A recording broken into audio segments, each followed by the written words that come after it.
2 kali diperkosa, 3 kali dicabuli, anak kandung yang masih di bawah umur, warga Musirawas ditangkap polisi.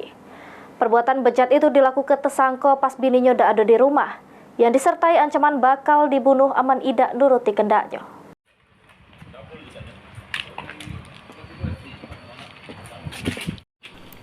Inilah Rianto dengan muka tanpa penyesalan yang tega melakukan perbuatan bejat terhadap anak kandungnya dewek yang masih di bawah umur. Mak ini warga Musirawas ini harus berurusan dengan polisi. Mirisnya lagi, aksi bejat tersangka bukan cuma sekali baik, bahkan sampai 5 kali.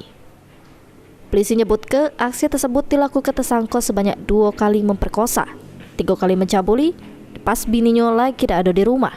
Bahkan mak ini korban ngalami trauma, takut menyelek raya banyu dewek karena pas tersangka ngelampias ke nafsunya disertai ancaman bakal dibunuh. Aman tidak nuruti kendak abanyo.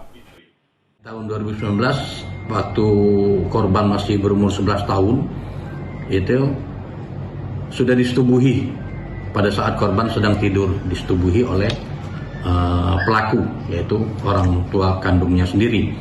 Dan pada saat itu juga pelaku ini mengancam anaknya agar perbuatan ini jangan dilaporkan kepada ibunya.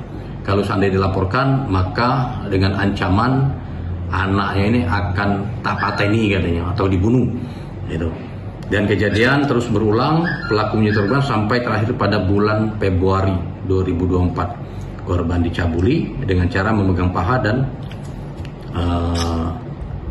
meremas payudara. Pada saat setiap pelaku melakukan persetubuhan dan pencabulan, istri pelaku itu sedang tidak berada di rumah. Akibat perbuatannya, tersangka terancam hukuman penjara paling lama 15 tahun serta denda 5 miliar rupiah. Mulyadi, PAL TV.